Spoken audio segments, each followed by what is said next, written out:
All right. Good evening, everybody, and welcome to the Village of Webberville Council meeting. Today is June 9th. We'll get started here with a call to order and a roll call. McEwen. Here. Schulberg. Here. Stanfield. Here. Walter. Here. Schulter. Here. Warm. Everybody please stand for the pledge. Allegiance to the flag of the United States of America and to the republic for which it stands, one nation, under God, indivisible, with liberty and justice for all.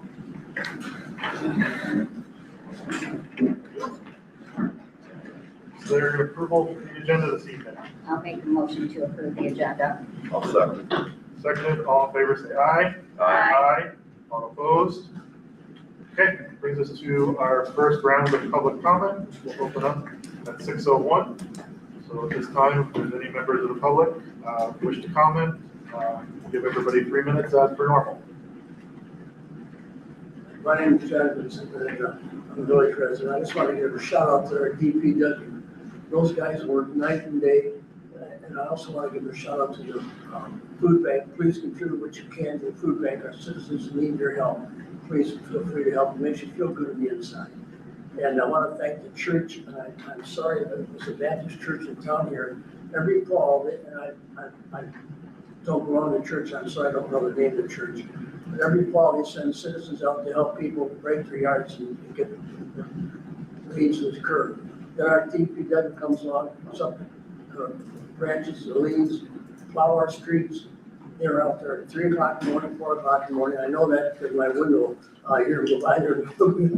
We've had a lot of snow, but the guys do a great job. And I just wanted to give them a shout out. Now, one thing, Sam, that we did when I was village president and John at different times, we pass out bonuses that people do a good job. And maybe it's time because the communities around us, I think we have a great DPW because whenever we lose a man, we lose them either Fowlerville or Williamston.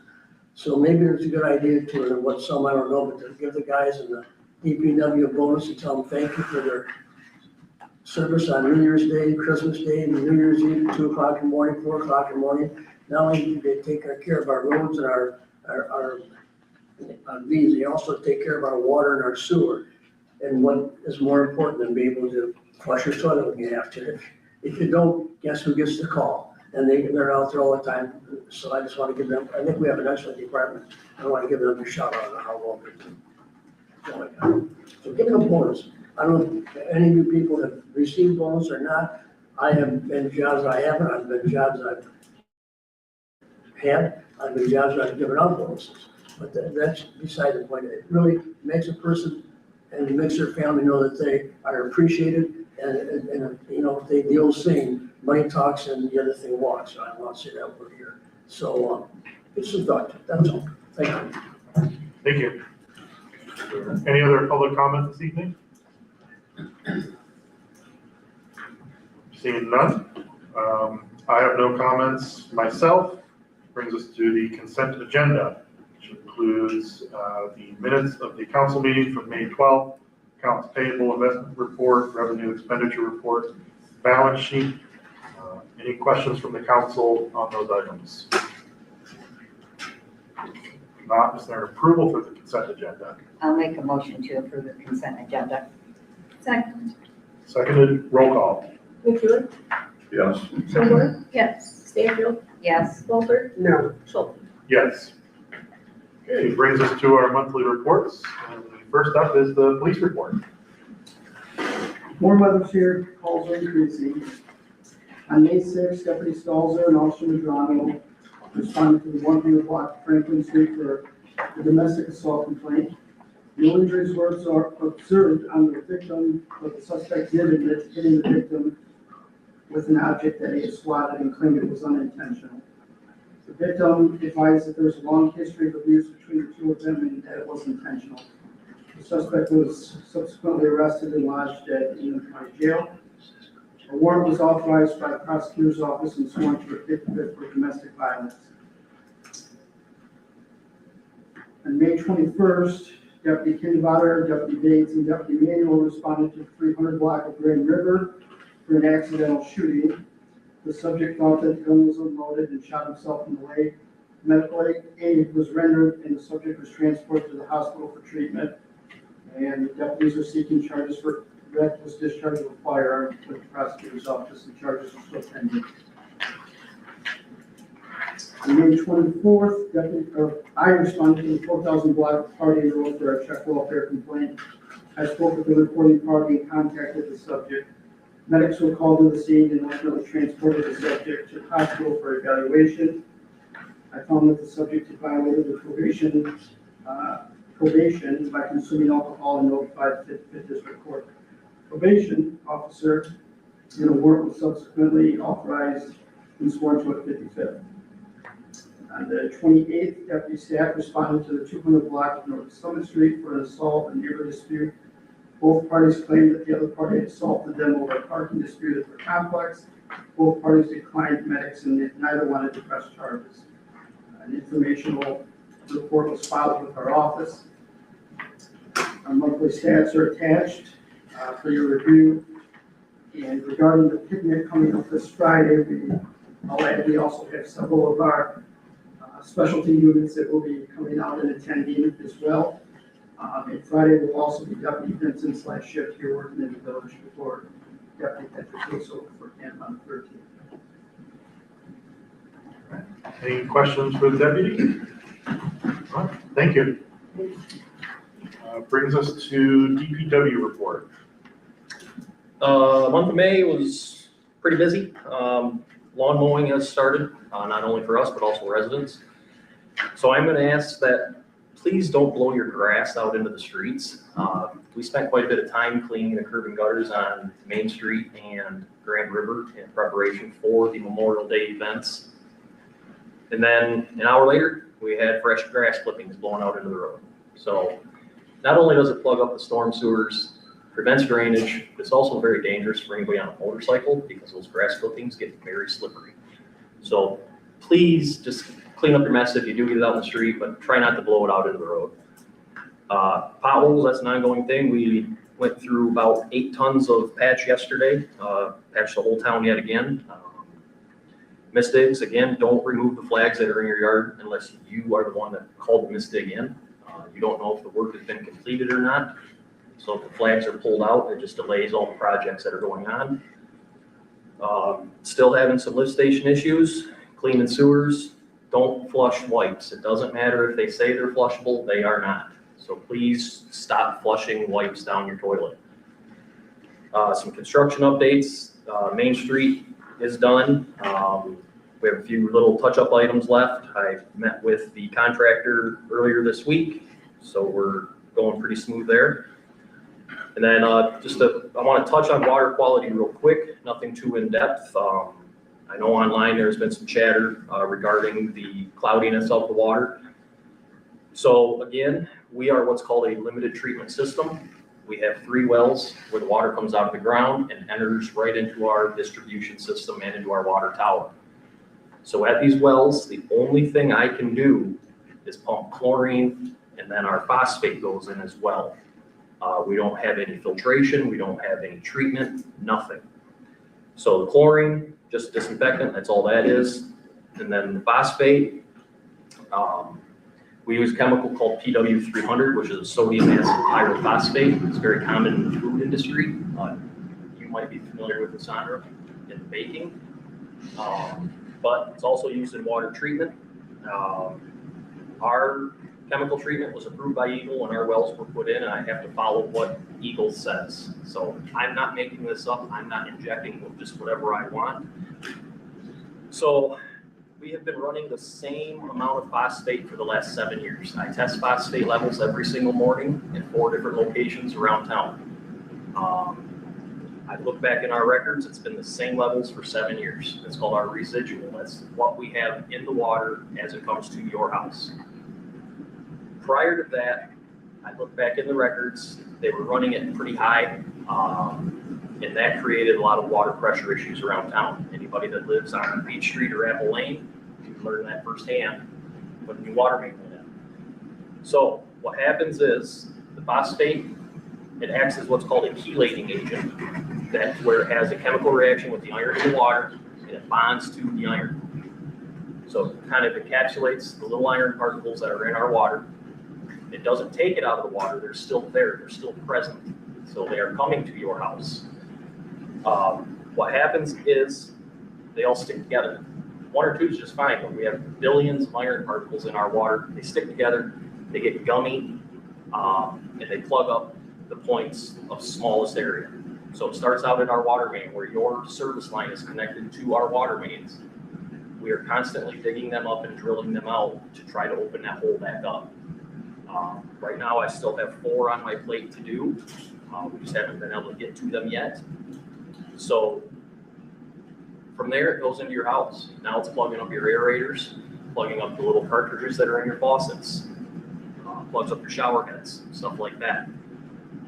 So it's a very fine line that we have to walk. How much do I put in or how much do I not put in?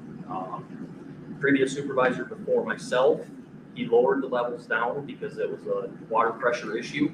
So I've been running the same levels. Now that I hear that water's cloudy again, I am slowly bringing the levels up. I'm going to try to find that happy median where I'm getting rid of the iron, kind of covering it up, but we're going to still maintain water pressure. So the water is always going to be cloudy because it's there. I flushed hydrants again on Friday. We ran about 250,000 gallons of water through our system all around town. I'm trying to get everything out. So bear with me. If you have any questions or concerns, call us. Instead of getting on the internet, please just call us. We can all work together on this, come to a better conclusion than stirring up drama online. So that's all I have for now.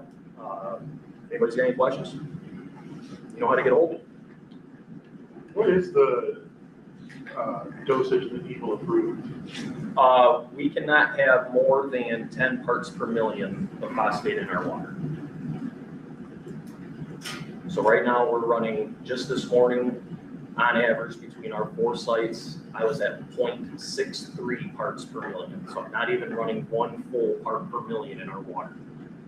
16 years ago, I looked back in the records, they were running right around 1.53 parts per million. So I'm going to try to come up, keep it just below 1. I don't want to cross over that 1 part per million threshold because we're going to start plugging everything back up. Last couple of years with the water main projects that we've done, water main breaks, fire hydrant replacements, when we cut open the water mains, there's quite the layer of phosphate inside the water main.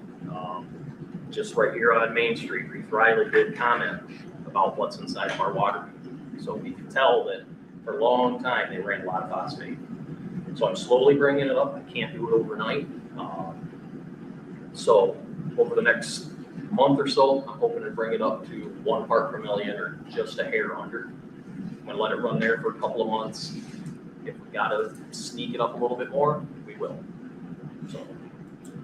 And how many gallons per day do we typically pump? Roughly 125 to 135,000 gallons a day over a 24-hour period.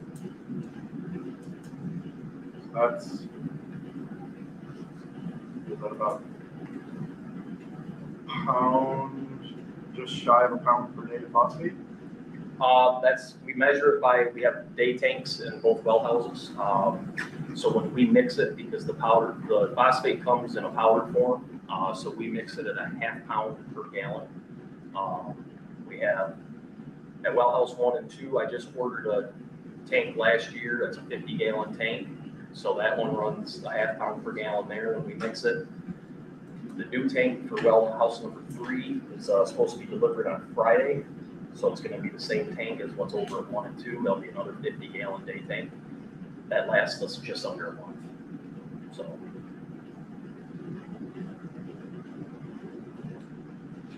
Okay. Like I said, daily, we're checking our residuals at 4 different sites around town. Okay. Any other questions for?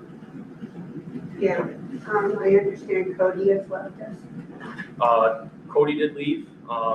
He had to do what was best for his family. So as of Monday, Cody is no longer with the village run.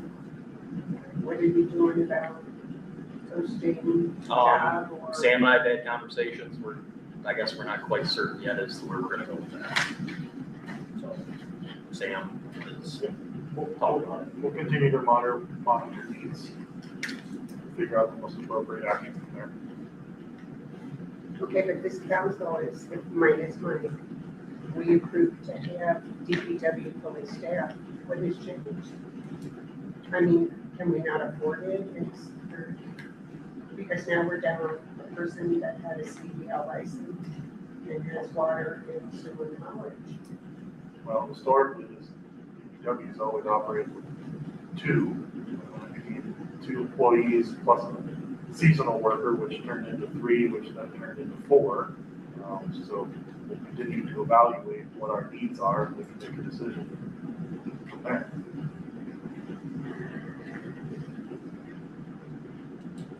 Any other questions for DPW? Clerk treasurer report.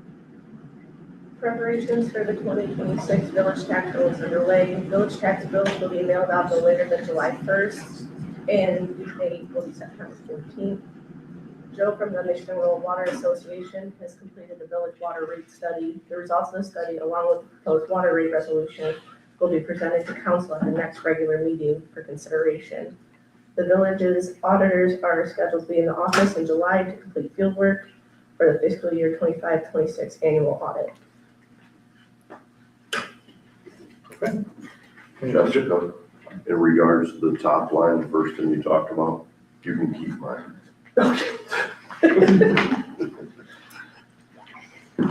Any other questions for Jessica?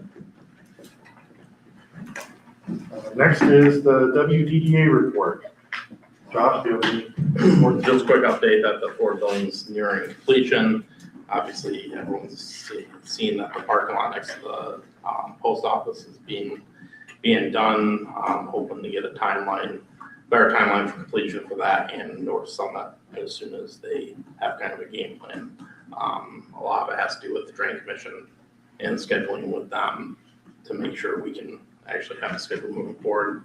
But other than that, everything's run good. DDA did just approve last night to do some cleanup work on the little white garage that's on the Bricks property, as well as clean up the back area, including all those scrub trees that are in the back of the fence and a bunch of the other very bad issues that are behind that building right now.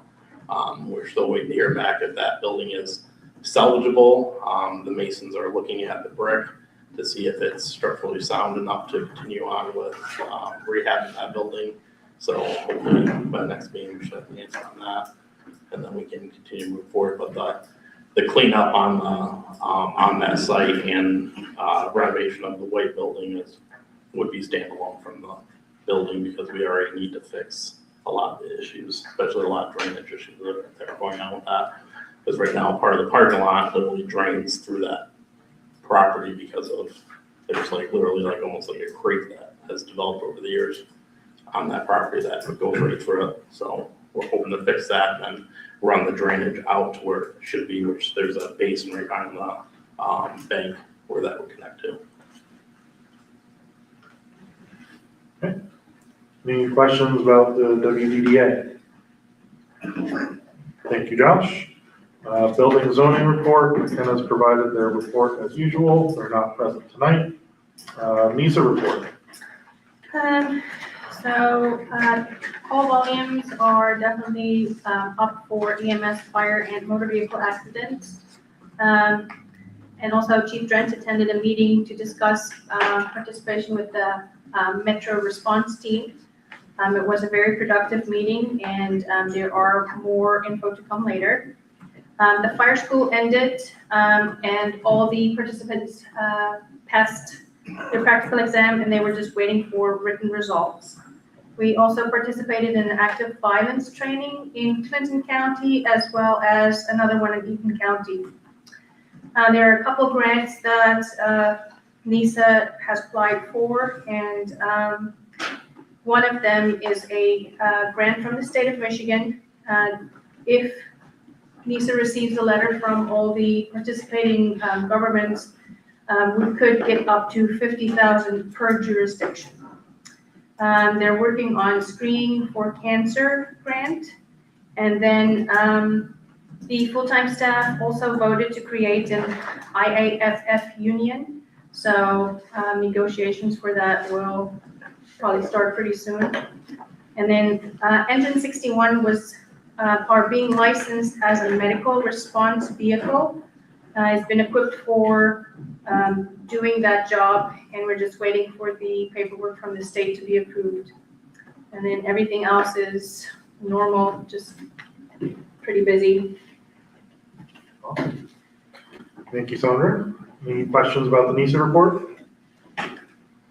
Seeing none, so that brings us to the attorney report. So I just received at the end of last week a notice from the Michigan Court of Appeals that the White Rose matter will be set for oral arguments in about the next 60 days. So it's usually what the courts do because there's so much lag time between when these things are submitted versus when sometimes you actually get in front of the bench. I don't have a date certain, but it's on the horizon now.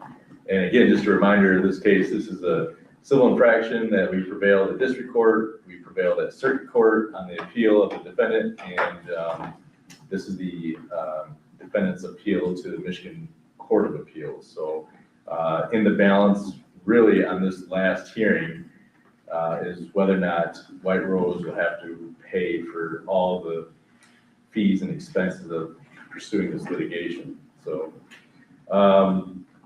other potential litigation, I guess, is this William Asper claim. This is the gentleman that claimed that the backhoe was from Still Webberville. going? No, I was gonna report, I had not heard any more. I haven't either. I guess I'm gonna go ahead and let that be, because there is no claim as far as I'm concerned, but I have not heard anything more on it either, so. And that's all I really have for tonight. Any questions for Scott? Seeing none, thank you. Engineer report. Other than the construction projects that we've heard reports from already, I don't have anything further to add tonight.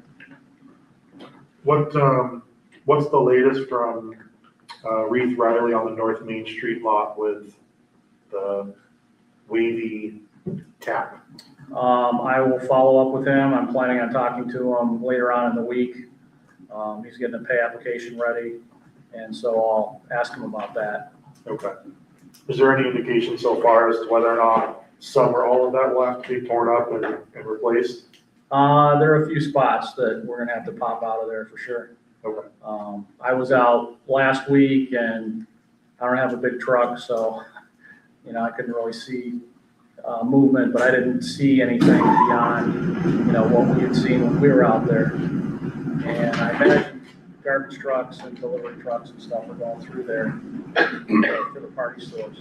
I know, Mike, you said you drove through it a couple days ago, said it was still soft. Josh and I walked it by foot last night, and there's still some spots that are soft underfoot. So it seems like it is a little firmer, but still not adequate. There's talk of the county drain problem. What does that involve? What's that about? There was some speculation that the storm sewer in the lot, which is a county drain, was possibly leaking, or bedding the fill or bedding material was leaking into the pipe. And we've asked the drain commission to come out and put a TV camera through it. They are struggling with their equipment and it's under repair, and I can follow up on that too, but I haven't heard that they've done that yet. They can't get an outside firm to come and do it. They just bought a brand new TV van. They don't work. I'm not sure where they're at on it. It doesn't work. Because I sent them another one. I found a sinkhole down here in an intersection. We have one down on Grand River, so I keep sending them work, and I'm on the verge of asking them, hey, how about you go back to your last contractor? Because the stuff's starting to pile up. So I haven't heard of it being done. I just wasn't there for the project, but it just feels to me like that's about where the green belt was, where the island was, that there wasn't enough material taken out and good material put back in, is my thoughts, but I wasn't there when it happened, so. but it seems to be the same area, and it just, I think it's bad workmanship.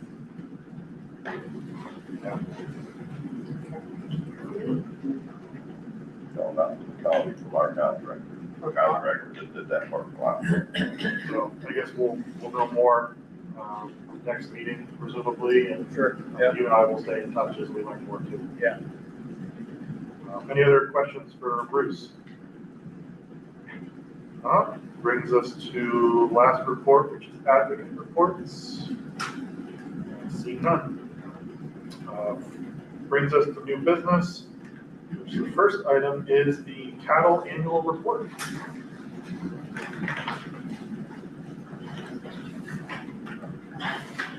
Hi, I'm Jenny Marr. I'm the Executive Director of Capillary District Libraries.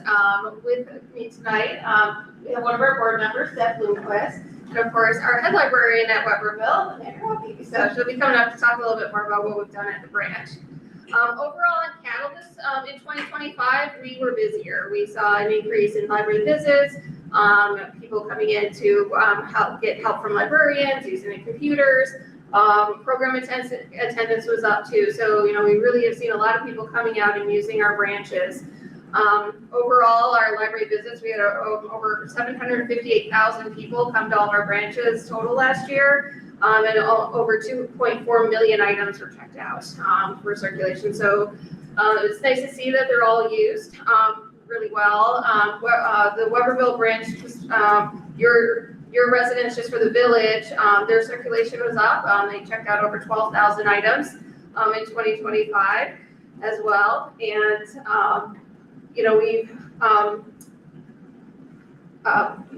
one of the other things that we've done is we've got 13 branches throughout cattle, but this year we have added on a 14th location is our new local history center.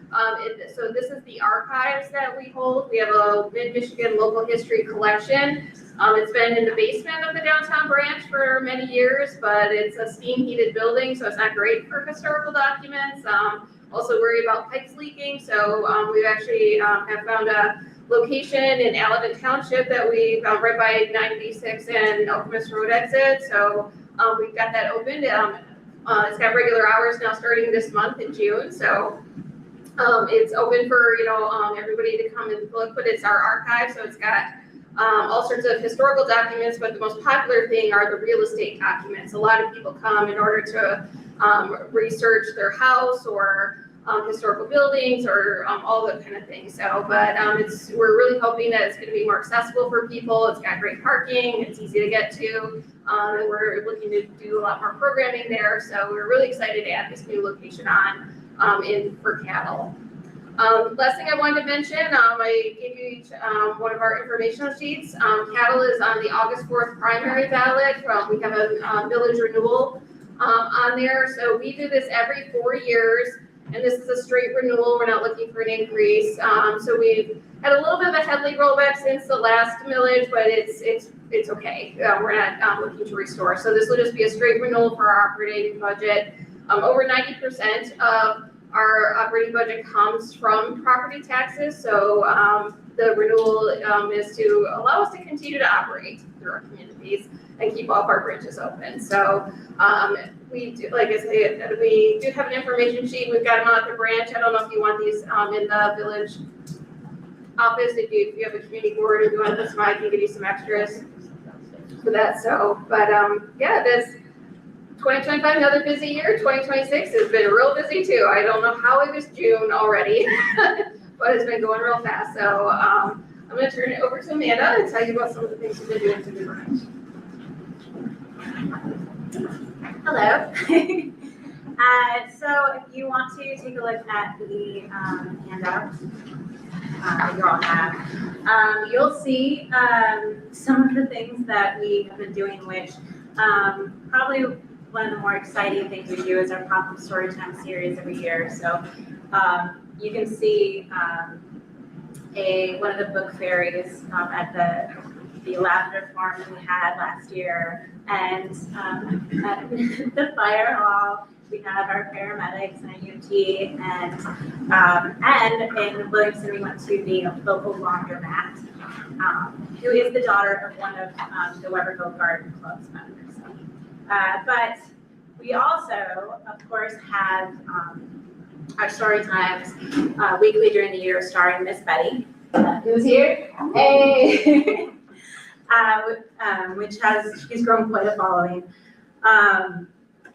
But we also have started coffee and cribbage, which I don't know if any of you play cribbage. It's not very exciting, I don't believe, but I know, I'm sorry. But it's been it's for those who know how to play it, it's been a hit. It's been really great to see people develop relationships throughout the year over a competitive game of cribbage. We also had, in December, we had the Grinch out for our holiday hootenanny, which was played by a community theater actor. So he was very good, and every kid got a copy of How the Grinch Stole Christmas, and he was very good about signing it as if it was his autobiography.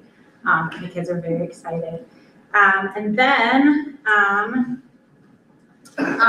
for the fourth consecutive year, we worked with the Webberville District Boosters to put on Food Fest, which the library's big thing is to do the annual costume contest, which a tradition that I've been really pushing for is that the Webberville Citizen of the Year will judge it, which Josh Depew judged this last year. So we'll see who is the Citizen of the Year this year, and if they will do it. But we've been busy visiting the preschool at the elementary school. We helped out with the literacy night. We did a gorilla-themed obstacle course complete with inflatable bananas for the One Book, One School kickoff that they had. The book was about gorillas. And of course, every other Monday, we have Middle Schooler Monday, which I'm sure you guys in the village office have seen. The middle schoolers go back and forth all day long because they don't have a library in the school. So it's nice they're able to come visit us. From a patron whose first stop after heart surgery was the library, to a toddler pretending to be Miss Betty and performing a story time for her stuffed animals, to a job seeker who told us we helped her get hired. 2025 was a year of personal collections. Looking forward to 2026. Again, very excited about the Pop-Up Storytime series. It is American 250 themed. This year, we went to Mr. Peterson's farm in Webberville. We're going to do Paul Bunyan themed storytime there, and then Betsy Ross at Summit Street Shop. And then our big finale is Happy Birthday America at Osmea Lavender Farm, which if you stop by the library, you'll see a very giant cake that is in process.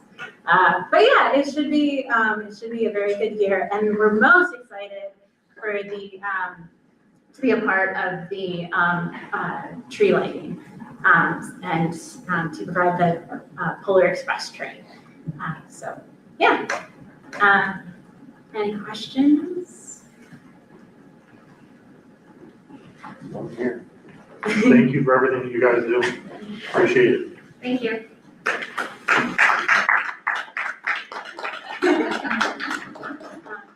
I wanted to tell you, Sam, please thank your wife for those frames that she donated. Of course. They've been a hit at the library. We even had some kids print out pictures to put in the frames on the computer. So, yeah. Thank you. Okay, brings us to new business item number 2, which is the Livingston County Building Department Services, as well as it really kind of ties together as code enforcement officer. So I believe Sam from McKenna is here tonight to kind of speak on behalf of the McKenna stuff. So to kind of recap, a few weeks ago, or I guess a couple of months ago now, Livingston County Building Services was in here presenting their services and what they're able to provide to the village for building services, which is currently done by McKenna.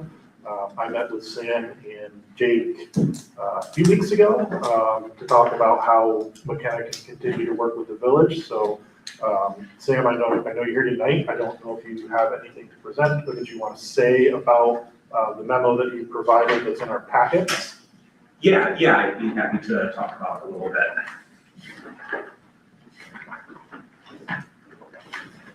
Hello, esteemed members and village president, thank you very much for having me. I did include a short memo in your packet expressing some modifications that we think would be beneficial to the planning and building services for the village. The first one, which is your next agenda item, I'll just touch on very briefly, which is to transition code enforcement responsibilities to Jacob Van Boxel, who's currently the planner assigned to your community. Jake is very capable, performed code enforcement many times in the past. He also has, of course, as a planner, exceedingly deep knowledge of zoning ordinances and proper procedures for how to enforce them.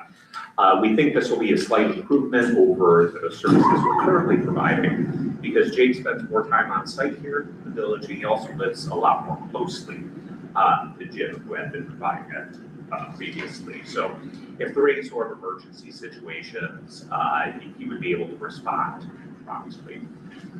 When it comes to our building services, once again, as I mentioned in the memo, McKenna and Webberville's building department have been pretty inextricably linked for quite a while. We helped reestablish the building department in the village over 10 years ago, and ever since then, we've been operating it on behalf of the village. We did a pretty deep dive into the performance of the department in the past, and we identified one key area that we felt was lacking, which is the availability of building inspection windows. That's the feedback that we've heard through the department. Sam also shared some of that feedback with me as well. And we think that is certainly something that we can remedy. We can provide more inspection windows, which will allow projects to move along more quickly without interruptions. We also feel that there are many benefits to sticking with McKenna over going to Livingston County. One is a reduction in the cost. Our current arrangement is that we bill the village 75% of the revenue that the building department collects. That's all revenue that's already been collected. ES&A works on a cash basis of accounting. So when you get that bill, you know that you have all that money. It's already been collected, and the village has it to provide to utilize to pay the interest. That arrangement also leaves some cushioning for the department as well. I think Livingston County's proposal would be to collect all of the revenue, 100% of it, which is approximately a 33% increase in the cost of the services to be provided. So that's one thing to think about. Another thing is when I looked through the intergovernmental agreement that you have with Livingston County, I did not notice anything about indemnification of any type. So McKenna carries professional liability insurance, and that means that if anything, some error on our part or some omission, if something was overlooked and that ever led to a lawsuit, our insurance company, any judgment that was found, any monies that were owed to anybody who filed a suit or took any sort of action will be covered by our insurance company to the extent that it was caused by McKenna's negligence. I think with the intergovernmental agreement that you have in front of you, there are some questions about what would actually happen if there was a lawsuit. They do mention having general liability insurance, which is great, but errors and omissions insurance is a little bit different than general liability insurance, which usually covers bodily injury to property, things like that, where professional liability insurance covers impacts from the decisions that your professionals make in the field. So it's a little bit different, and the contract doesn't really lay that out super clearly to my mind. So I'm not sure if that's something that's been discussed previously. That may well be the case, and I'm just not privy to it. The other thing to think about is that, McKenna has essentially in the state of Michigan, the deepest reserve of experience with building department services that you'll find. We work on projects. For example, We're currently finishing out Blue Oval Battery Park, Michigan, which is a couple million square foot, multi-billion-dollar project in Marshall.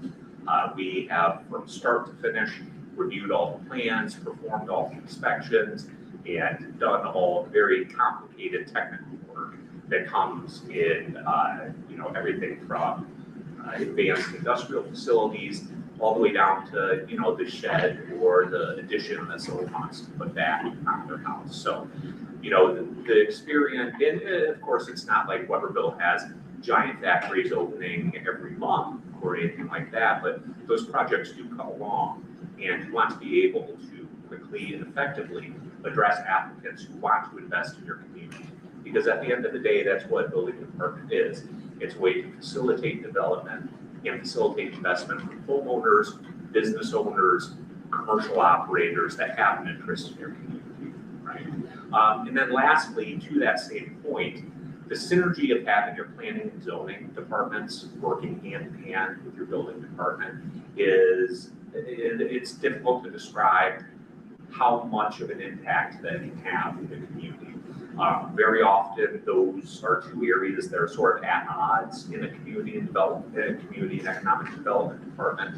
And having the same provider provide both those experiences really goes a long way towards advancing the readiness of any given community to capitalize and take advantage of the development opportunities that come from that. So that's the 30,000 foot view of that.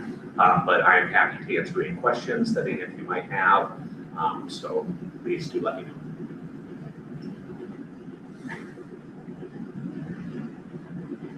Any questions from the board?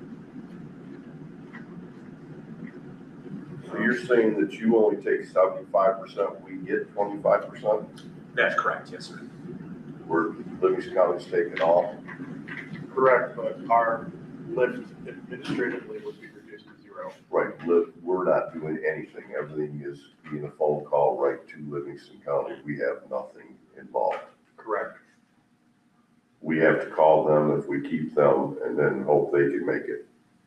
Yeah, which, is frankly, a question of mine is, it's not clear to me in the memo what the plan is to increase those availability windows. It sounds like Jim's being reassigned or other responsibilities, removing him from the village. So what's the plan to backfill his responsibilities and increase availability? Yeah, so there's Jim moving opens up two different questions. One is the service of the building official who's going to fill that role, and then who's going to perform the inspections. So what we're going to do is reassign a different building official to the community, and then have anywhere, we're shooting for having 3 inspection windows every week. So probably a Monday, Wednesday, Friday would be your regular, consistent inspection window. We would also open up a line of communication with one of our scheduling coordinators, where the village could call if you had the short-term emergency inspection, if someone's sewer line was broken or something like that, and you needed something in less than 24 hours, then we would do our best to accommodate that. But part of this modification, and it's spelled out in our contract as well, we would be obligated to perform all inspections within 24 to 48 hours at the very most of them being called in, which for a community the size of Webberville is an excellent standard of response time for building or trades inspections.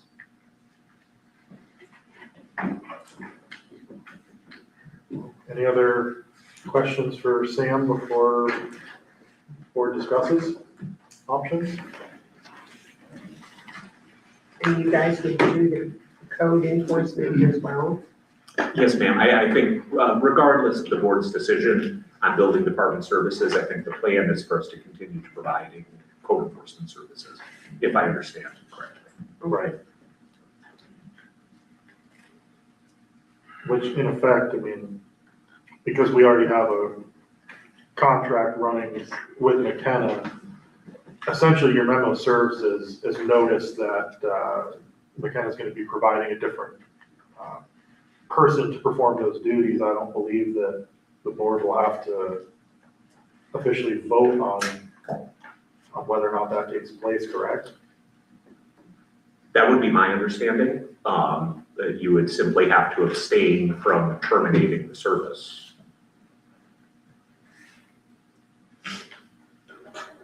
Abstain from termination of the mechanic contract? Specifically the building department services. Oh, okay. And of course, I want to make clear, we think that we are the best fit for Webberville. We think that we'll do the best job. However, if the village does decide to go in a different way, we'll support you through that transition regardless. While you figure things out with Livingston County, we will continue to be available to operate the building department until such time as there can be a full transition. I do have a question though on the code enforcement. Yeah. Is that also Monday, Wednesday, Friday thing? Are they gonna be in the village more often? I believe our agreement with the city, with the village, already spells out when code enforcement is to be performed. As needed, basically. Yeah, given from what I know about the volume of code enforcement operations in Webberville, a 3-day-a-week code enforcement officer would be overkill for you guys. If that's what you wanted to have, of course, we could certainly discuss it. I think if I recall, our conversation with Jake involved is that with his close proximity, if there was something that was urgent, we could take a look at having him come in. Otherwise, this would be basically a weekly review. He's already in once a week for zoning responsibilities, and that this would be an extra tack on of time to that, be it 30 minutes, an hour, to review whatever complaints or reports are coming in.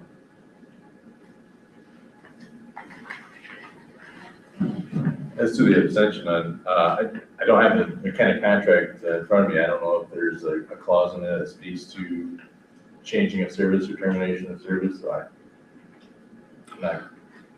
So most of our contracts are designed to be very flexible, in which case either party can select a la carte what they would like from us, and either party can terminate services. Usually it's a 60 or 90-day notice, something like that.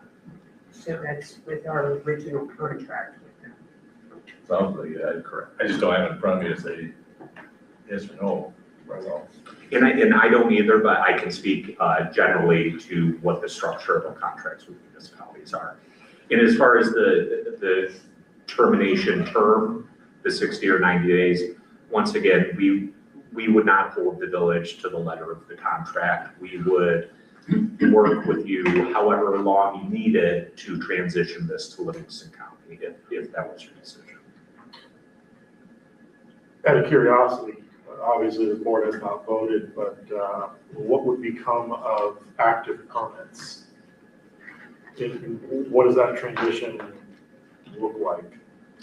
Yeah, so that's always a big question when transitions like this happen.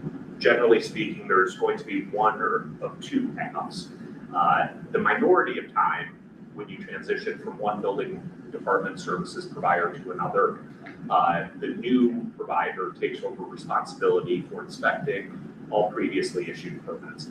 Occasionally, the previous provider stays on in a limited capacity to service only the permits that have been issued before the transition of responsibility, if that makes sense, right?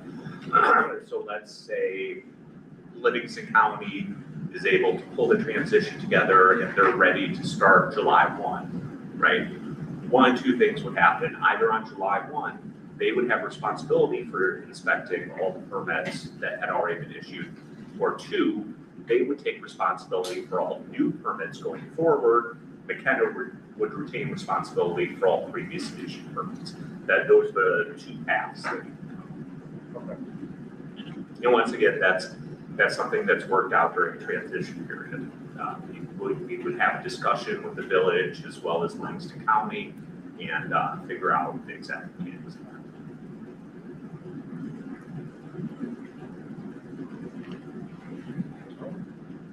Any other questions for Sam? Appreciate you coming in here. You're welcome to hang around. Yeah, if you think of anybody, any others, feel free to call me back on. Yep, thank you. Well, what does this board think? If I may, real quick, Mr. President, as to the question on, I think gentleman brought up the issue of indemnity insurance. I suspect why there wasn't some kind of indemnity clause is that oftentimes government entities have governmental immunity, and in a lot of ways, governmental entities are barred from indemnifying other municipalities because effectively you're making a promise to protect someone against an unknown potential expenditure. So you don't see a lot, at least I haven't, doing municipal law, where one municipality will indemnify another municipality. Now, we have general insurance. I'm sure Livingston would have insurance. If a lawsuit did come about where we were named, we would then bring in Livingston and they would apply their own insurance, whatever the fact pattern may be. But that's why you don't see, that's why McKenna has indemnity, because they're a private professional corporation. That's the difference. Thank you. So we have McKenna who is saying the building department 3 days. Correct. We've got Livingston County, who is basically, it's 5 days, right? Remember correctly. McKenna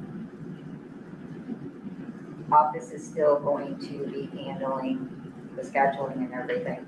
Livingston County, they're going to take care of it. So if there was an emergency, McKenna will do their best. Livingston County, again, they're handling it.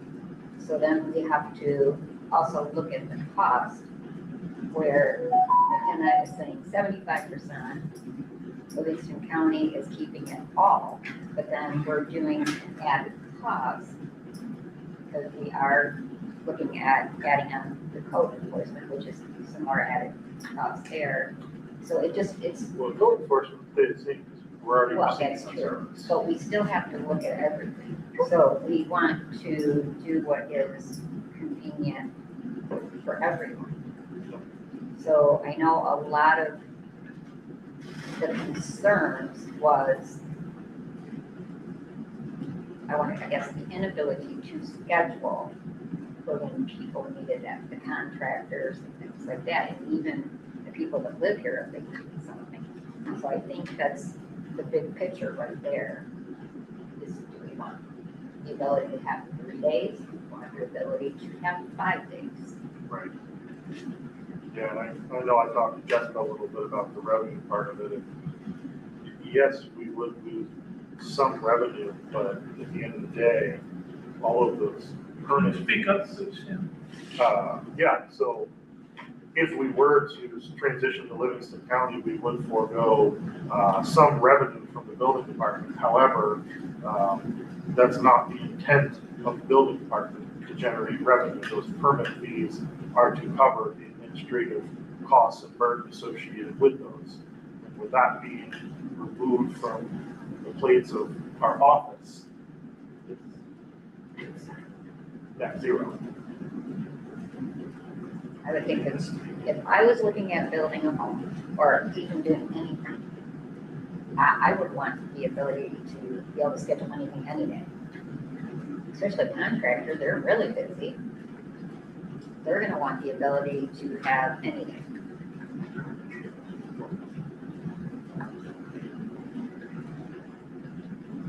Right.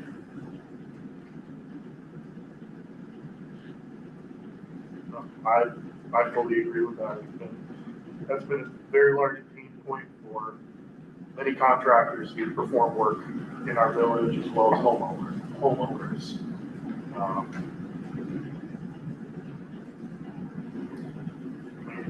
The code enforcement part of it has to change.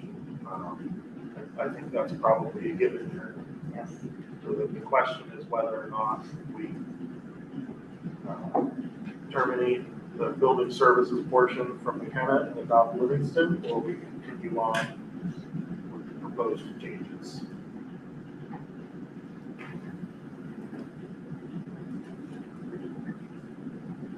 I think we go Livingston County personally only because all of a sudden we're only got 1 foot off the door going that way. McKenna wants to step up. The problem with McKenna has been ongoing for 6 to 8 years, not going for sure.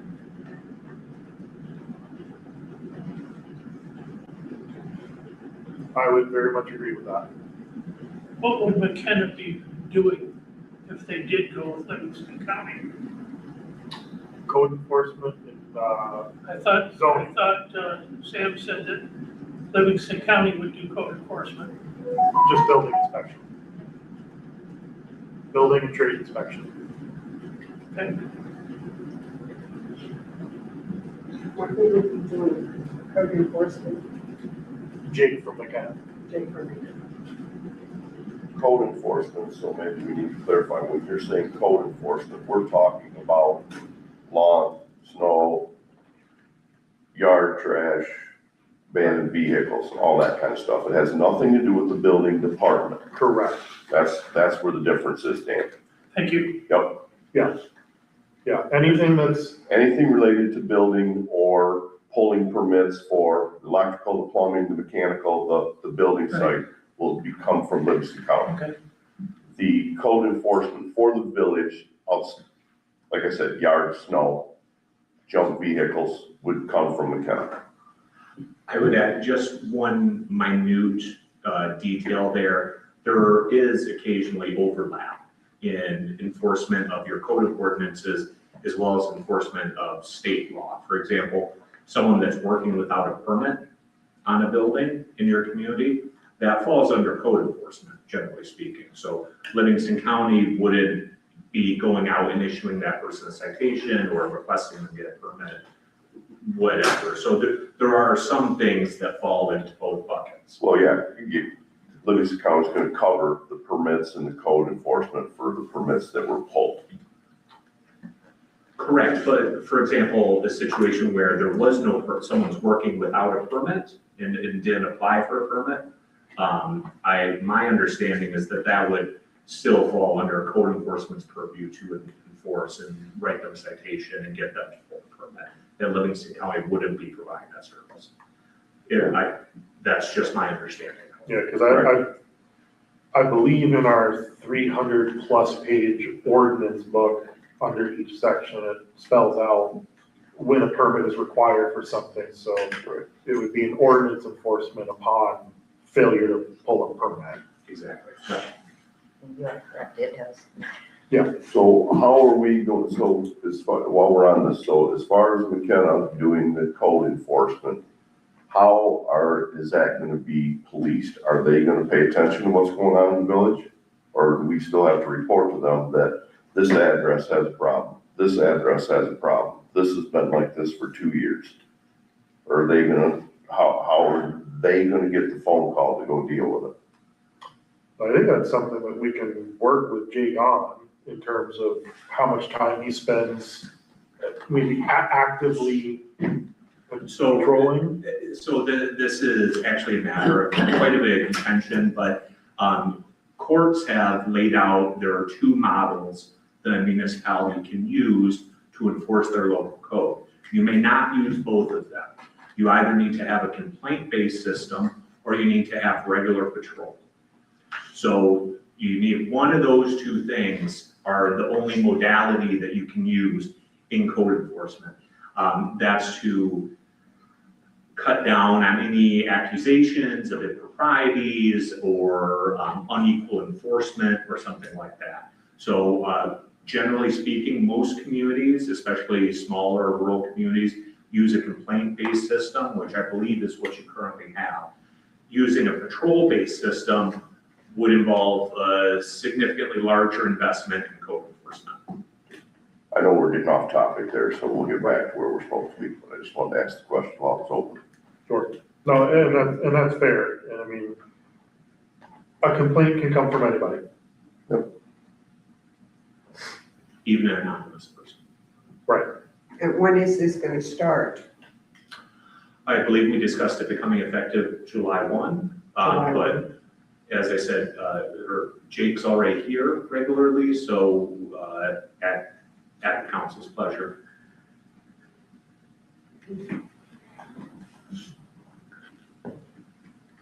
Well, I've heard from a number of you. It sounds like the board is leaning towards Livingston County for building services. I think we should still approach these as two separate items. They're two separate agenda items, two separate motions. The first is I would recommend the recognition of Jacob Van Boxel as assuming responsibility for code enforcement services in the village of Webberville per the memorandum provided by Sam Woodrick on June 8th, 2026.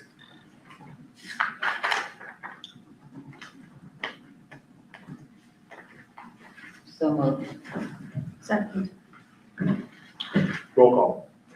McEwen, Yes. Schoenberg, Yes. Stanfield, Yes. Walter. No.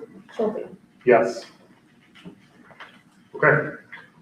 Then as far as the building department services, it's technically not on our agenda, Scott, but presumably we'll, if the board wants to vote to adopt Livingston County, we'll at some point have to vote on terminating that portion of the contract with McKenna, correct? I believe so. I mean, I'd be a little nervous about having two contracts running together at the same time for the same service. Right.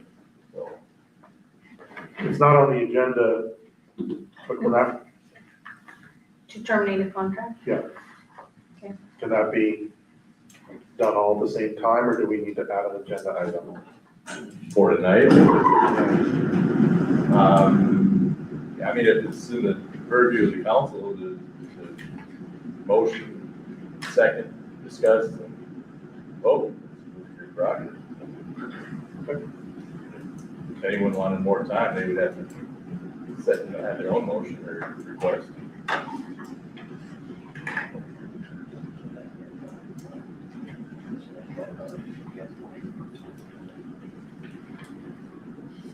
So we essentially just voted on number 3, right?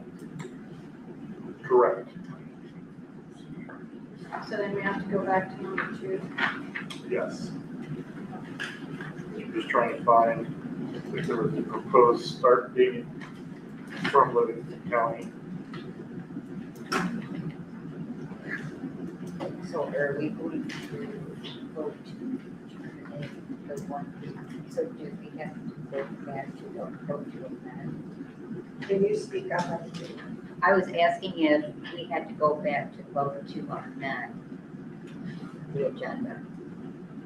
Well, I don't think we have to, because we can just, Sam can just, if he wants to make a motion, it would just be included in here, correct? Yeah, I mean, the agenda is, I mean, you're voting on subjects that are addressed on the agenda. I mean, it's not like you're coming out with something completely out of left. It's not something brand new, Right. it's contained in there. Some questions being asked.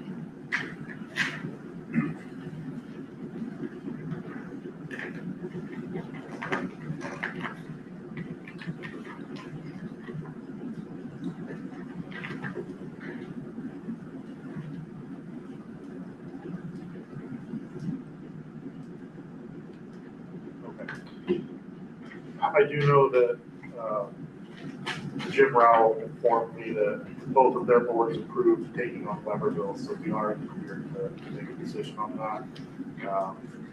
I would recommend to the council that we approve, is this via resolution?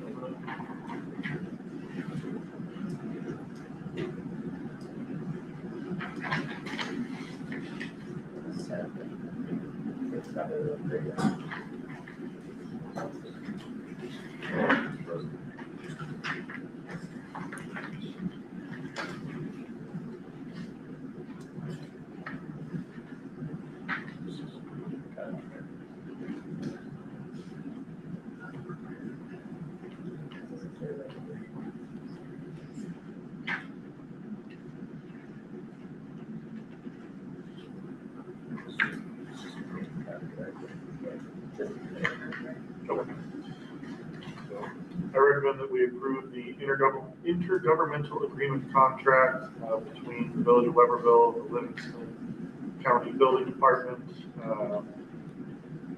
as presented. So moved. Second. Roll call. McEwen, Yes. Showboard, Yes. Stanfield, Yes. Walter, No. Schultz.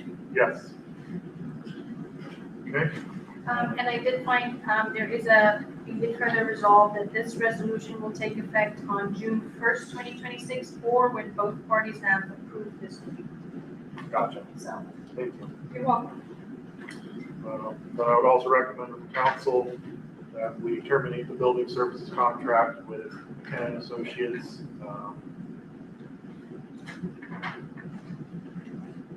To take effect, post-transition period, to be completed in Livingston County Building Services. So moved. Second. Roll call. McEwen, Yes. Showboard, Yes. Stanfield, Yes. Walter, No. Schultz. Yes. Okay. Thank you for everybody's patience. I know this has been a lot of months of discussion. Next on the agenda is the special event permit. This is for the Webberville Garden Club Ice Cream Social. I don't know how many years running this is now, but it's been quite a few years.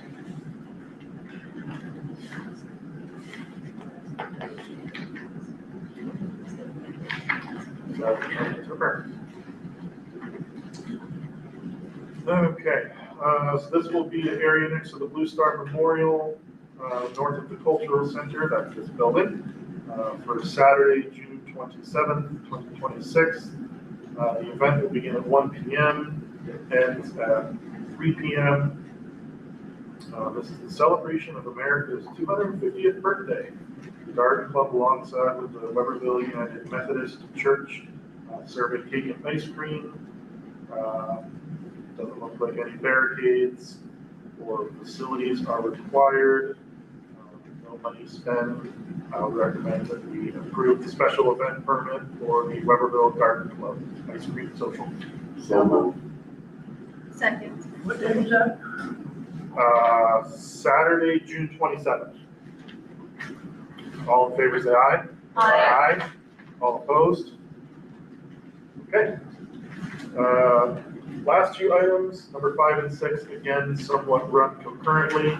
There's been a lot of discussion about the outdoor landscaping and signage for this building. I know for a long time there's been some comments from the public, especially as we have a lot of turnover of new residents that they don't know where we're located. So there is 2 proposals for signage, one of which is a 4-foot by 3-foot aluminum sign, 1/4 inch thick, 4x4 posts sunk into the ground, to be installed by DPW if approved, correct? Okay, so the cost of the sign itself is $419. Alternatively, we could do 3-foot by 3-foot window decals. So these are the see-through type. They got a bunch of holes in them. So from the outside it looks solid, but you can still see out from inside the building. Those would go on the vestibule, large windows out here. And those are a cost of $135 a piece. Optional install is $35. So just some options that are available to us, both provided by Signs on the Spot, which is a local sign company. I know they've done a lot of signage for us before. I guess my only thoughts / concerns are putting up a sign in that grass median area becomes another obstacle for mowing and weed whacking. You know, even if it's well protected with pavers or gravel or what have you, it's still an obstacle. That's why I kind of wanted to have the board to see 2 options and have the discussion of what's most appropriate. In discussion with Carolyn, because I do believe you and her kind of been talking a little mostly about it. The sign that we talked about out in the green belt, that would be more visible from a distance. So like if somebody's sitting at the red light, they can actually look down here and say, oh, there they are. Whereas if they go in the window, you gotta be pretty much right in front of the building as you're driving. My concern is we're right in front of the library, so we do have foot traffic back and forth. So somebody that's new to town, contractor coming in to do business, they're having to turn their head to see that sticker. So my only concern is the foot traffic. You're taking your eyes off the road, looking for the sign that is stuck on a flat window as opposed to something in the green belt. So Yeah. that's just my thoughts on it. Either way, it would be nice to have signage because I don't think we've ever had a sign indicating that we're in this building. Everybody thinks it's the library and only the library. So we do have new signage on the doors and in the vestibule area pointing to where the village offices are, which is great. But agenda item number 6, which is the landscaping, may potentially address some of the greenbelt concerns. We had a local contractor in looking at some of the hardscaping for the South Main Street project, and while we were downtown, asked if they had any suggestions for how to minimize the maintenance around this building. If anybody's looked at the stucco, the grass has run right up to it, and years and years of weed whipping it has taken its toll. The most cost-effective solution, according to these professionals, would be to put it in Keystone, so that way it's basically no or very, very low maintenance. Put down weed mat, put down Keystone. If any weeds do come through, they can be sprayed. A little bit of a concern is that it may make the aesthetics a little sterile. So they suggested maybe some decorative boulders. I think signage would help. We could, of course, add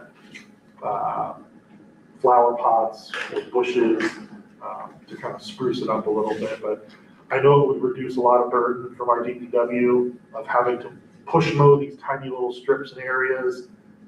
It would prevent damage to the building. In fact, the little courtyard back here with the HVAC units, that's grass. And when we walked back there, I actually realized that one of the windows downstairs is cracked, likely because a stone was thrown into it from mowing or weed whacking. So while we're talking about it, that quote is in the packet.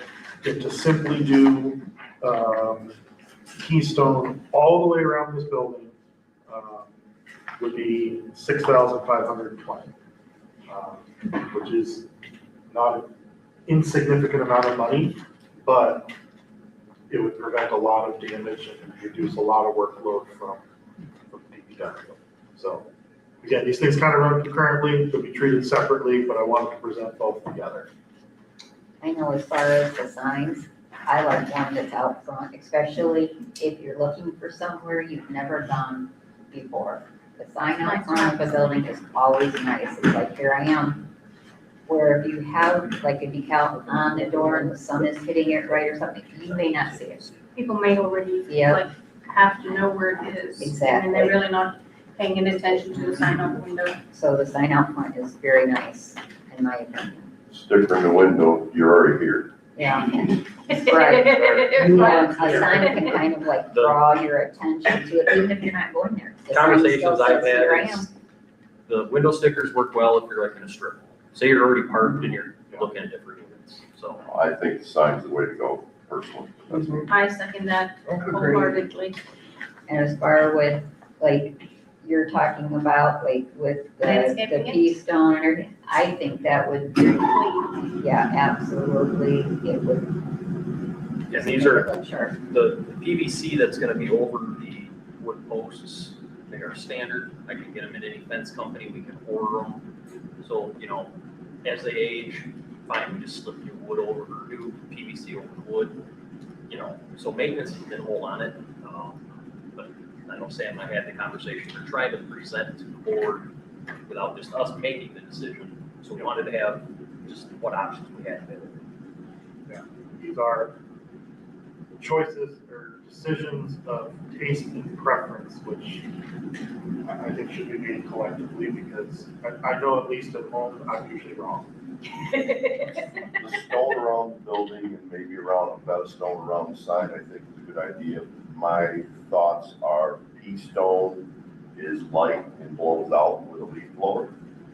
Our Ag rock does not. Our electric deflower on that, because we use it around mulch, we turn it down to low, so it gets the light stuff out, heavy stuff stays. So we're not letting it rip with our backpack blower. Okay, that's just my 2 cents. The pea stone blows around a lot easier than ag rock. I don't know what the difference in cost is, ag rock to pea stone. We can certainly ask. Ag rock is going to be more expensive for sure. I know talking to a landscaper, we have a shared concern of it's a lot easier for people to pick up and throw ag rock. I know that's an issue that the school had at one point where they had to go back to a mulch or a pea gravel because people are. They're very attractive to. Children are, and we got the library right here. Yeah, I mean, the other thing is, it would add cost, but we could ask about putting down that rock glue on top of it to help it kind of mask it and it's all in place. This is, it's at a level where we don't technically need to get multiple quotes, but given the size of it, I think it's worth getting multiple quotes, maybe having some more discussion about what we want to see out there, be it rubber mulch, real mulch, stone, piece of whatever size, landscaping. This was more of just a jumping off point for, we ought to do something to protect the building. I 100% that. So we'll go back to item number 5, which is the office sign.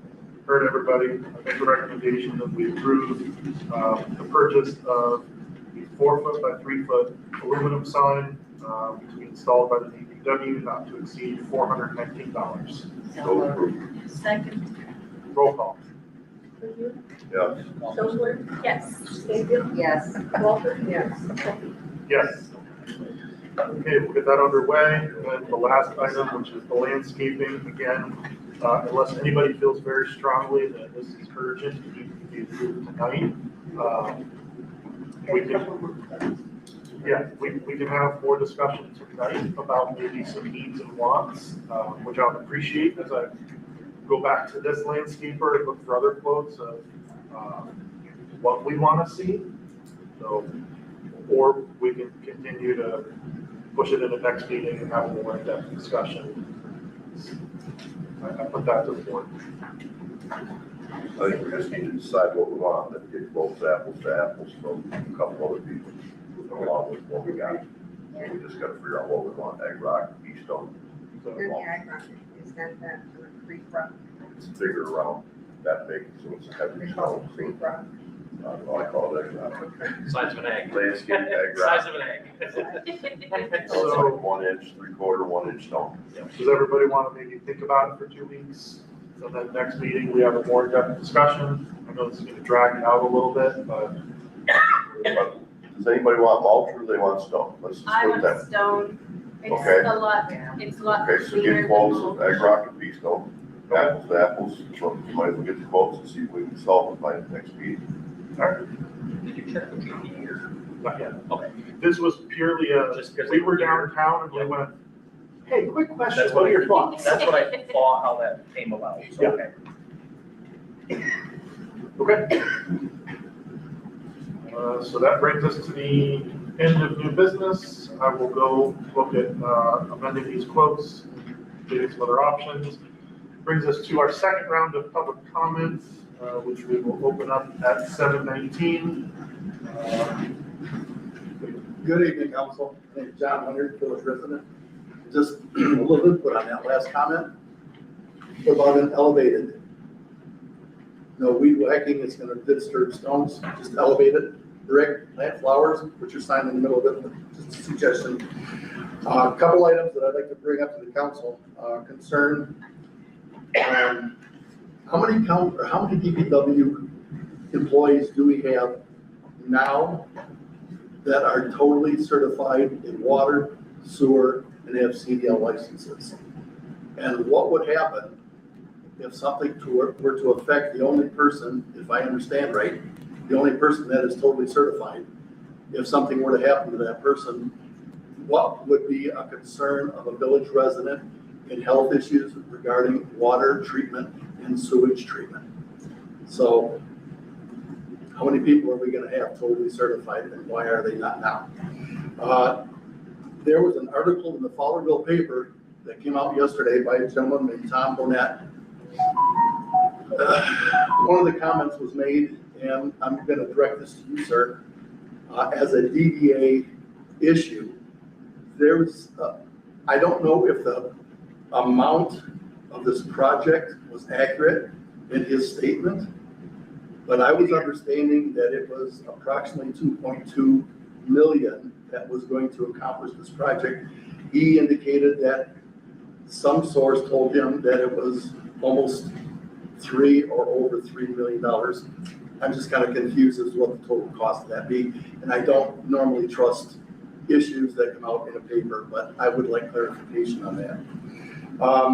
Mr. President, are you aware, have you been down Party Road on the southwest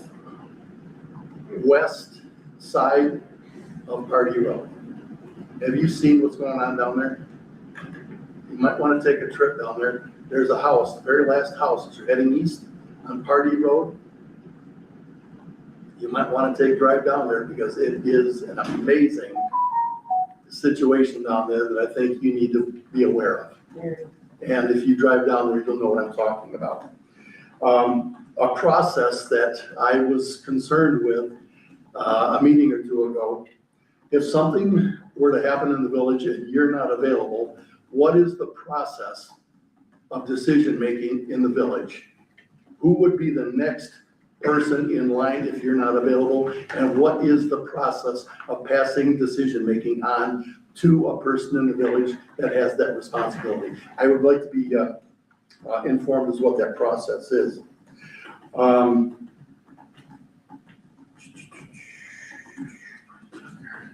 And last, and this would be directed to law enforcement. I reside on the northwest side of Gramer and Grand River. It is terrible what's coming through there as far as speed and trucks. Terrible. And it's concerning the safety and welfare of people in that area. If the scales are open, it is an expressway coming by our house or by this coming into the village.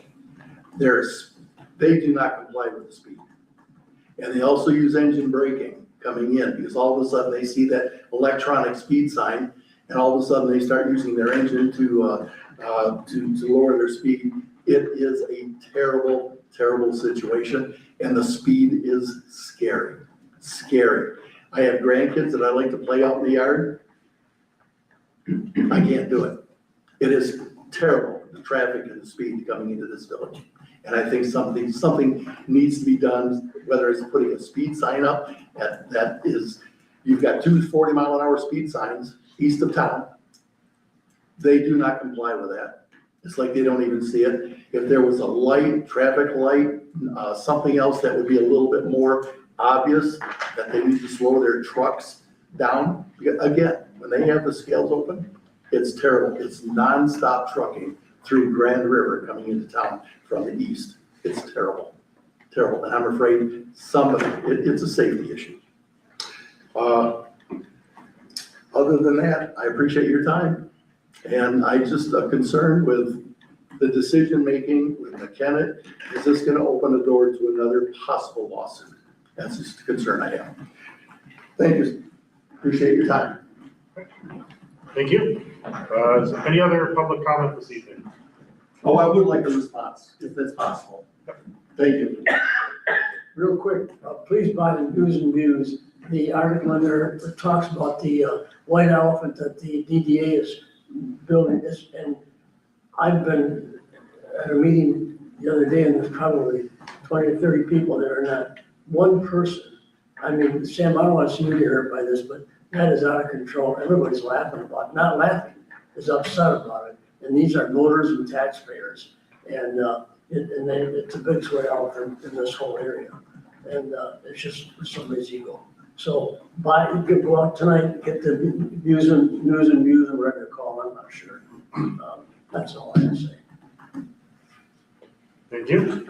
Is there any other public comment this evening? If not, we will close for public comment at 7:25. This brings us to the president's comments, so I will try to address a number of the comments that were made tonight. In terms of the DDA project at the Ford building, there was a bond that was secured by the DDA for, I believe it was 2.2. And that's not 100% of the building project. Some of that is going towards other associated projects with the Ford. Do you want me to answer that? Like, tell you, it's. Correct. We're paying for Main Street, it's paving, all the curbing, both parking lots, the parking lot next to the post office, Summit Street, and the Ford building. It's all lumped into that whole third project. But is it 2 million or is it 3 something? It's 2.2, I'm actually. Okay, because there's some I'm reading this article, and he went from $2.2 million bond to calling that $3 million. Okay, and I appreciate the clarification. Yeah, so, Okay. yeah, it's, Can we get a breakdown of yeah, you can FOIA it to the village. I beg your pardon? thing. You can FOIA the village, they can give you all the numbers. Okay. Breakdown to it. that? We'll do that. As far as our DPW staff, I believe we have 2 people who are fully certified, just one person who's certified water, sewer, and CDL, 2 who are CDL in water but not sewer. Yep, gotcha. Yeah, and if there's ever any absences, I know that we can rely on our partnering communities next to us as well as Michigan Rural Water for assistance if, And we also, God forbid, something were to happen. as a requirement through Eagle, not only for the drinking water, but also the wastewater, we have to have what is considered an emergency response plan on file with the state. So I have to designate contractors that we can contact if something were to happen to me. Immediately, these contractors would be contacted. So there would be licensed individuals, companies that can oversee our systems in my absence. So we do have ERPs on file for water and wastewater. Jessica has copies of them. I have copies at the shop. They're on file with the state as well. That is a compliance requirement, so. But if you have employees, they should all be certified in every area that affects their job performance. So appreciate the clarity on that, Ryan. And lastly, the process about decision-making, if I am to be unavailable for whatever reason, it is under my purview as president to delegate that authority to President Pro Tem as I see fit. However, I'll comment that I do trust our department heads to handle day-to-day business. Those are their departments to oversee.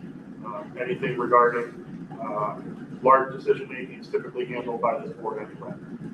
So in your absence, I can go to the President Pro Tem and I can deal with that person. Only if I were to delegate that authority to them. By her being President Pro Tem, doesn't that automatically delegate her? Yes. No. Only through disability. Incapacitated. Well, yeah, only if I'm incapacitated. Or out of country. And That would have to be a delegation issue. I would hope that Mr. President, you informed us that you were going to leave the country. Okay, thank you. Okay.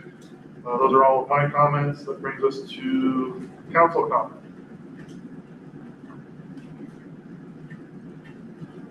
I've heard a lot of grumbling about this Ford building, about this Briggs building. Everybody wants to sit back and play armchair quarterback. What are we gonna do, let these buildings all fall down and be nothing? Then what are we? We are nothing, we have nothing. So the DDA has stepped up and tried to build something for this village to bring people here, to make this a better community and a nicer view. We can let them all fall down, and you guys can all sit in your living room and have nothing around you. Are you directing this to me? I'm addressing it to everybody who's talking It looks about it. like you're addressing it to me. When you look at me, when you're talking to me, I'm looking at you, I'm looking at John, I'm looking at Dan, I'm looking at everybody in the room. We have to do something in this village, somehow, some way. Somebody finally bought the bank, they're doing something with that. We can all sit back, we can close the doors on the village, and we can just let the horses come back. It's our decision, it's your decision, it's everybody's decision to do something with this. It sat stagnant for way too long, and it was gonna be a building that was becoming an eyesore and a danger. Somebody stepped up and did something with it. So let's try and back it. Let's hope that this whole thing, the DDA made the right decision, and this whole thing goes the right way. What was the old adage? Build it, and they will come. Here we are, we're trying. Give us credit for trying. That's all I'm asking. All I wanted was clarification on the cost. No, I understand it, but we talk about the white elephant, we talk about this, we talk about that. There's always underlying issues But about it is a village taxpayer concern. It's a DDA concern, it's It is not a so village much. taxpayer concern. It's Okay, not on the tax rolls. all right. So you wanna dry it up? You wanna just turn the water off and lights off? Mike, I appreciate your comments many times, don't get me wrong, but you're going to the extreme. The DDA was formed, because I was village president, we formed it to work and bring people into the village, Downtown Development Association. And we brought in all the owners. We worked very hard. We had the council, I was very privileged that time, we had the county, we had a lady by the name of Emmy Stabenall, who was the state senator at that time, in Dillingham, who was the state senator, two separate parties. We had the school involved. We worked very hard to get there. And it's been a success. We annexed for the industrial park. But this DDA is, I feel, and many people do, not just myself, has lost their direction. They haven't brought any big businesses to town. They haven't done anything except build what's going to be a white elephant. It's building, is not on the tax rules. If they're gonna build it and sell it, great, congratulations, I'll back them 100%. But that's not what we were told by one person, he was told, oh, they're gonna have weddings that there. You know, I was a mortgage banking, I was the president of a mortgage banking company. And we paid X amount per building, X amount for remodeling, if your rent has, or whatever it is, has to pay it. You can have a wedding there every week, and you're never gonna make your money back in that building. So I appreciate you, I understand where you're coming from, but I understand where we're coming from. The money can be, we should have hired a public relations firm, help them to get people to come into this town businesses. You have to spend money to go out and have them, and we had that for many years. But now it's just, people blame the individuals. So I really appreciate all the comments, and what I would say is, we're not here to have a back and forth dialogue, but. I can hear you, I'm sorry. So I appreciate the comments, we're not here to have a back and forth dialogue about this. I would highly encourage anybody who wants to know more about the DEA, how they're funded, how they operate, their mission goals, and the Ford project, to please attend a DEA meeting. That's where those decisions are made by that particular board. Again, the comments are appreciated, but I'm sorry, I thought you said it was time for that. We're just having that, this is good to have this. It's great, but. I'm sorry, I thought you said it was time for that. I apologize. It's just comments from the council at this point. I beg your pardon? It's just comments from the council at this point. I'm sorry. I appreciate the quality of the dialogue, but I want to keep this meeting focused and on point, on schedule. I misunderstood what you said. With that said, are there any other final comments before we adjourn? I have. Yes. So the MML, you can look it up online. And I think a lot of people don't understand what the president pro temp is supposed to do. I looked it up. I know. Oh, can you hear me now? I can't hear you. So the president pro temp, and you can look it up online. You can go to MML, the Michigan Municipal League, and it says right there that basically my duties are just to run the meeting if the president is not available. That is all that my duties are. unless Sam is not available and calls me and says, I would like you to take care of something. If something happened to, I'm not saying something, I would not wish anything on anybody.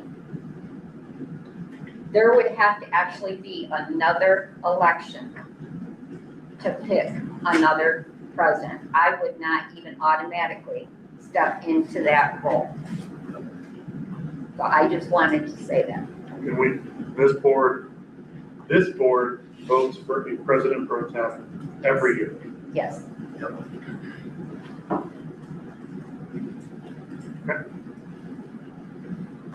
Is there a motion to adjourn? I will make motion to adjourn at 7:36 PM. Second. Seconded, all in favor, say aye. Aye. All opposed? Okay, thank you everybody for coming.